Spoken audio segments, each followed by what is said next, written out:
This cop saw a baby in a hot car and shattered the window, then realized he'd made an awful mistake. On a hot day during the height of summer, a police officer responded to an urgent call. A baby was stuck inside a car in a parking lot with the mother nowhere in sight. And after arriving at the scene, the police officer understandably began to try to rescue the infant. Eventually, though, he realized that something was up. Lieutenant Jason Short is a representative of the Keene Police Department in New Hampshire. And on one particular day in July 2016, he found himself in a very unusual situation.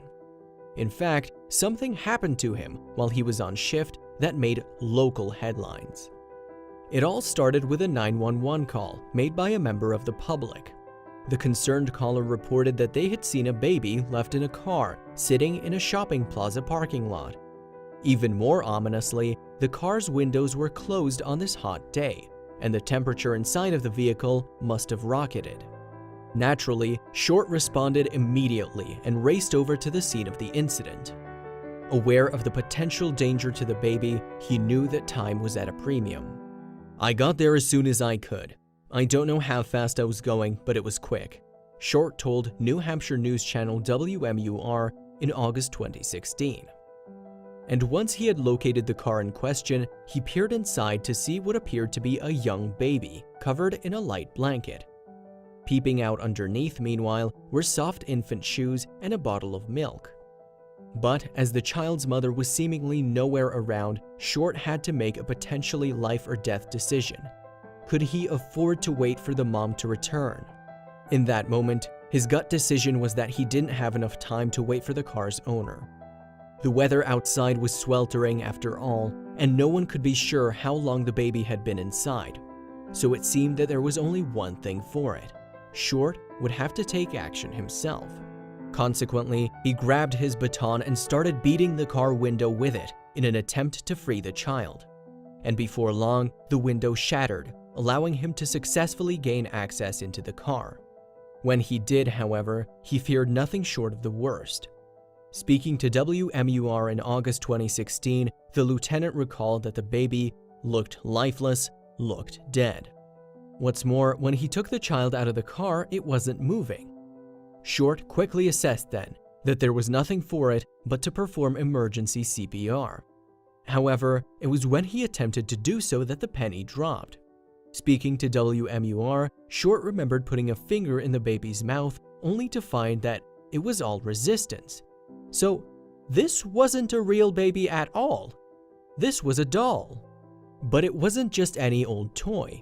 It was an incredibly realistic doll that had managed to fool both the member of the public who dialed 911 and the responding police officer. Unfortunately, though, it had taken a call to the emergency services and a broken car window to get to the truth. And the situation begged yet another question. Whose doll was it? Well, it turned out that the owner of the doll was a woman from Vermont named Carolyn Seifert. The lifelike model in the back of her car, moreover, was called Ainsley and has been valued at over $2,000. And amazingly, this doll wasn't the only one Seifert owned. In fact, she had about 40 of them that she had amassed over the years. Sadly, Seifert had lost a son and so had turned to these types of lifelike dolls to bring her comfort. On that particular day, she had decided to take Ainsley out with her. But knowing that the doll wasn't real and perhaps not wanting to attract unnecessary attention, she chose not to bring Ainsley into the store with her. Interestingly, natural-looking baby dolls like Ainsley are called reborn dolls. The process of making them is dubbed reborning, meanwhile, and those who create the realistic dolls are described as reborners. People may feel the need to have one in their lives if, like Seifert for example, a beloved child has passed away. Alternatively, they may choose to purchase one if their offspring have flown the nest. What's more, customers can opt to receive documents that imitate traditional birth certificates or papers relating to adoption. That way, the process may feel more like having a real baby.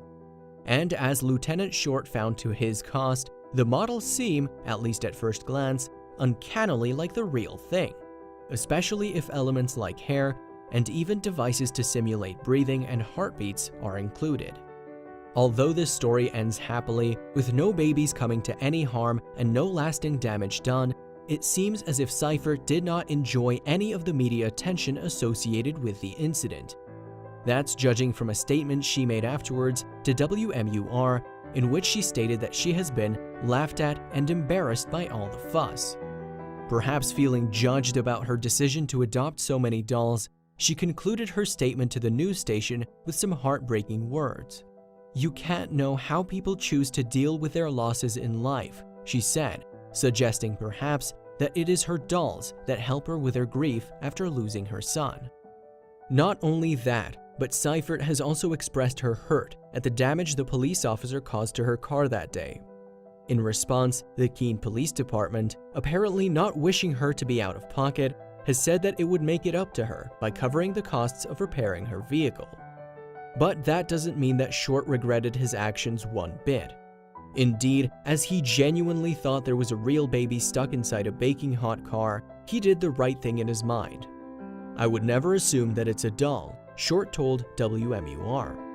"I would always assume that it's a child.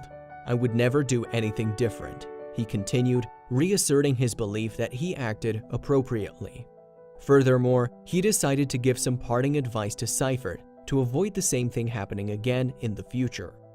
He suggested that she should either leave the doll at home or alternatively bring it inside with her when she leaves the car. And Seifert has apparently learned from the incident too. Since it happened, she has purchased a bumper sticker that emphasizes that the baby inside her car is not real. Thankfully for everyone, this situation didn't end in a tragedy. But what perhaps could have been avoided was plenty of unnecessary stress for all those involved.